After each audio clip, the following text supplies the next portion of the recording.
Mate 40 here. So there was a awful stabbing in Southport, England, where 3 little girls were stabbed to death, and then there was a riot afterward. People protesting against immigration, and the New York Times published an article, Right-Wing Disinformation Fed Violent Protests in England. So then the judge released the name of the 17-year-old attacker, and I can't even pronounce the name. His family is from Rwanda.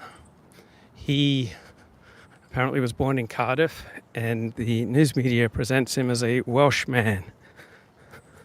Okay, so just because you're born in Wales, in one technical sense, it makes you a Welshman, but he's still fundamentally Rwandan, right? Japanese who move to the United States tend to have life results similar to Japanese in Japan, and West Africans who move to the United States tend to have life results fairly similar to other West Africans. Same with Chinese moving to the US. All right, just being born in a place doesn't make you a member of the nation. You can be formally a citizen, and in that sense you're a part of the nation, but the idea that this is right-wing disinformation, that this is a migrant. Yeah, he was born in Wales, but his family migrated to the United Kingdom from Rwanda. So who is responsible for allowing this family to move to the United Kingdom? There should be an immigration safety board that checks this stuff out. Right? He knifed to death 3 young girls. What a catastrophic decision to allow this man's family into the United Kingdom. Right? This isn't just on the man, all right? It also reflects on his family, on his community. And what are the crime rates for immigrants and refugees taken from Rwanda? So we know that the overwhelming majority of Syrians who moved legally to Germany are on welfare. The overwhelming majority, right? Over 50% getting cash payments, a large number still getting other forms of welfare. Why on earth would you want to import welfare dependency to your country? And you can break down welfare dependency by country of origin. Guess what? Not a lot of immigrants from Japan are dependent on welfare. Not a lot of immigrants from China or Hong Kong are dependent on welfare. Not a lot of immigrants from Northern Europe stay dependent on welfare. But immigrants from other parts of the world often have a very high rate of welfare dependence. Why on earth would you want to import that level of social dysfunction and high crime rates and welfare dependency into your nation state? It just doesn't make any sense. So why would people not want to arrange their immigration policies in alignment with their national interest? Why would there not be an uprising trying to figure out who the heck made the decision to allow this family into the United Kingdom? What valuable skills do they bring to the United Kingdom? I mean, that's how immigrants should be analyzed. What irreplaceable, valuable skills are they bringing to the table that is worth the cost in social disruption, social dislocation that comes from bringing in strangers? Right? People have an innate tendency to have fears and concerns about strangers, people who are different from them. And sometimes it's worth overcoming these fears and prejudices and extending yourself. There are valuable gifts that strangers may bring to the table. But often we have this innate fear of the other for good reasons.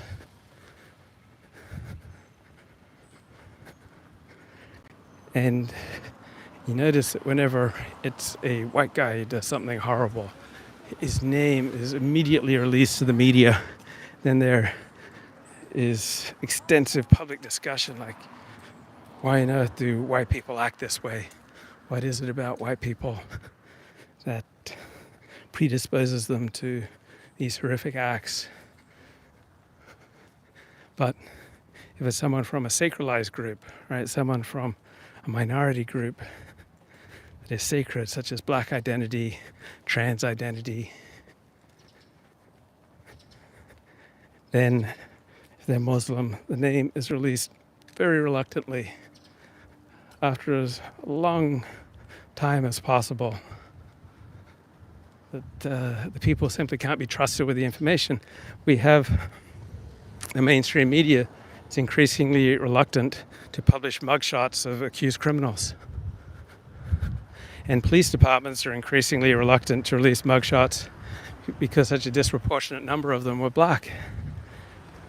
And so we get descriptions that are not particularly helpful when identifying the accused after horrible behavior, because the critical, careful discourse of the new class, of the elite, right, wants to bend over backwards from the slightest appearance of racism, but then it puts out a stilted, artificial, frequently false narrative.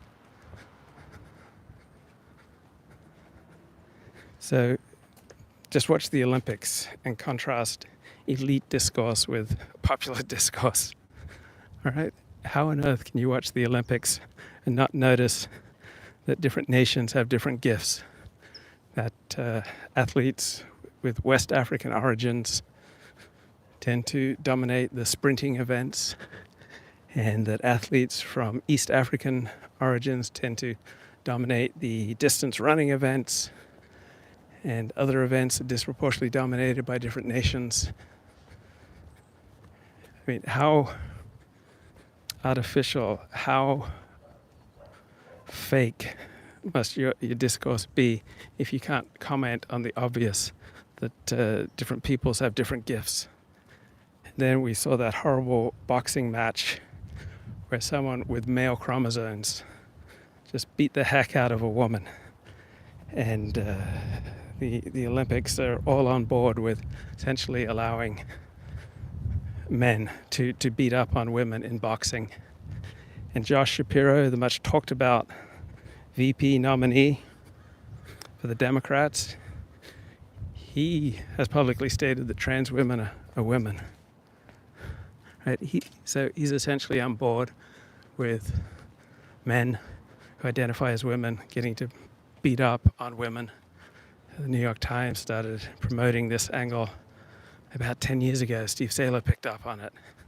That the new human rights crusade is that men who identify as women should be allowed to beat up on biologically female opponents.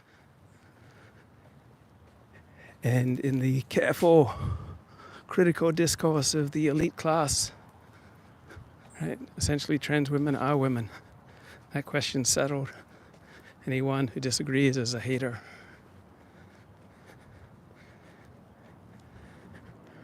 But the Olympics keep showing us reality, right?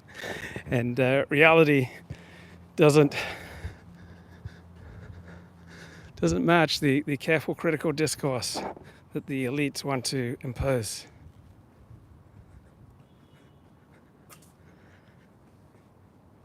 But the media has no influence. We don't evolve to be gullible. Yeah, that's correct. So even though the media tells you that trans women are women, how many of you buy it? Somehow you're able to see through the BS and other people can't. You don't think most people understand that trans women are not women? Maybe you'll get women out of sports.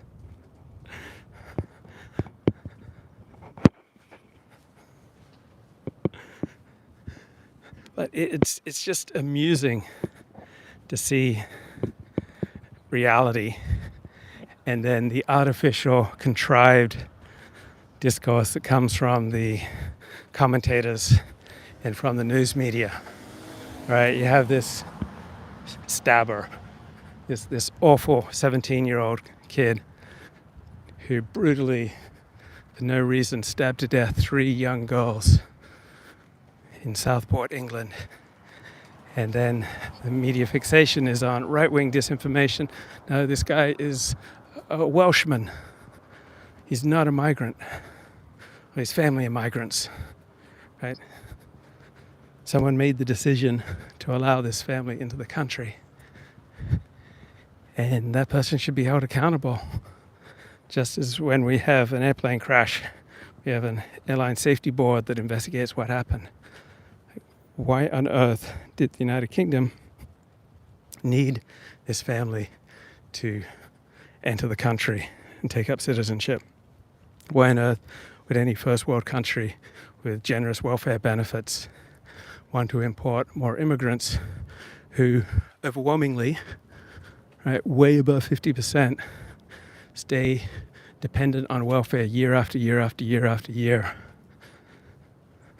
How exactly is it in Germany's best interest to import millions from Syria and its environments, and almost 10 years later, the overwhelming majority of them remain on welfare? And how can one look at the Olympics and not see that different people have different gifts? And when the media tries to cover up disproportionate amounts of crime coming from different groups, right? At what point does that cover-up just essentially become a lie? And does it really change anyone's mind? Right? We have our life experience where we notice that different people have different gifts and pose different threats. I don't think anyone's mind is changed by the bogus, artificial, dishonest narrative that the news media gives us.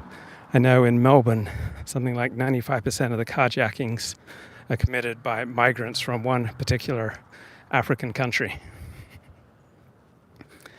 Australia used to be a nice, quiet, safe place, and it still overwhelmingly is, except for certain communities that import people from the Middle East and parts of Africa, import people who commit an astronomical amount of violent crimes. Why would Australia want to do that? Why would a nation not want to arrange its immigration policy in alignment with its own best interests? And does anyone really think that the majority population is just lulled to sleep by the anesthetizing effects of the news media? I don't think so. I think people are smarter than that. Yeah, blank slate theorists are nuts. I agree. Yeah, we're sacrificing all sorts of people at the altar of diversity. Yeah, at times we have rivers of blood due to our reckless social policies.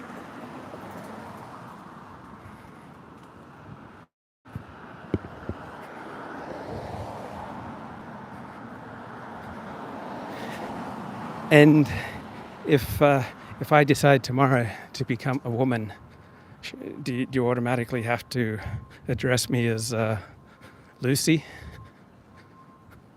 All right, someone like Barack Obama and Kamala Harris, they could just as much genetically from European heritage as they are from African heritage. So if they choose to identify solely with their African side, right, is everyone else just obliged to go along with it? Now, interpersonally, it may be the nice strategic thing to do, but there is a considerable amount of choice with regard to identity. I mean, Kamala and Barack Obama could pass, right? There's no inherent reason that they would need to identify primarily with their black genetic heritage when they have just as much European heritage, but they see the advantages of the flight from white. So comparatively few Americans, compared to the genetic reality, identify with their English ancestors. And it's much more interesting to identify as African American or Indian American or Irish American.